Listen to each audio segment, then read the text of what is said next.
encourage peer-to-peer feedback on courses at UCL.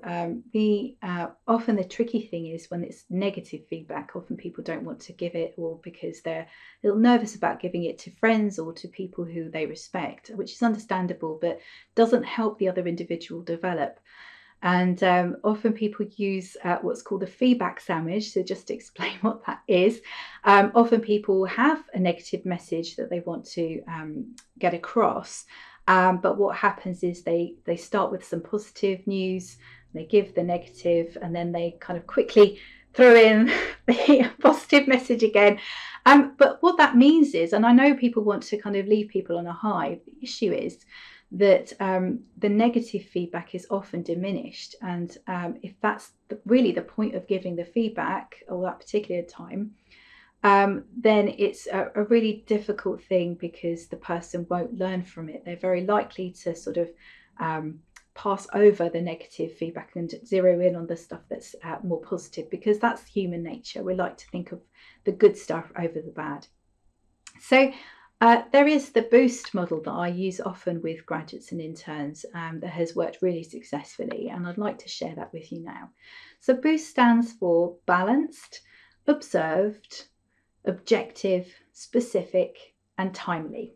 So the balanced feedback is obvious, so you're giving good and bad. That's not a bad thing.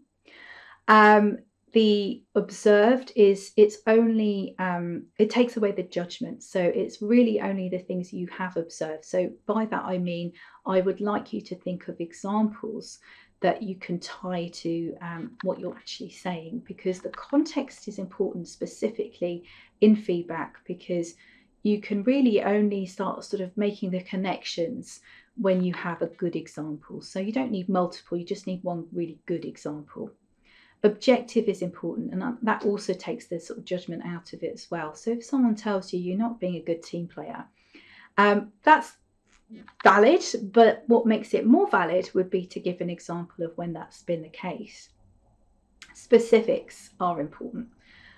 Giving specific feedback allows you to understand the context and the situation. So when things have come up, you think to yourself, oh yeah, okay, I understand that now, I get it. And timely is often important as well. Timely is difficult in appraisals because people are appraising you over a period of time. So when you get 360-degree feedback, sometimes that could refer to something that happened months ago.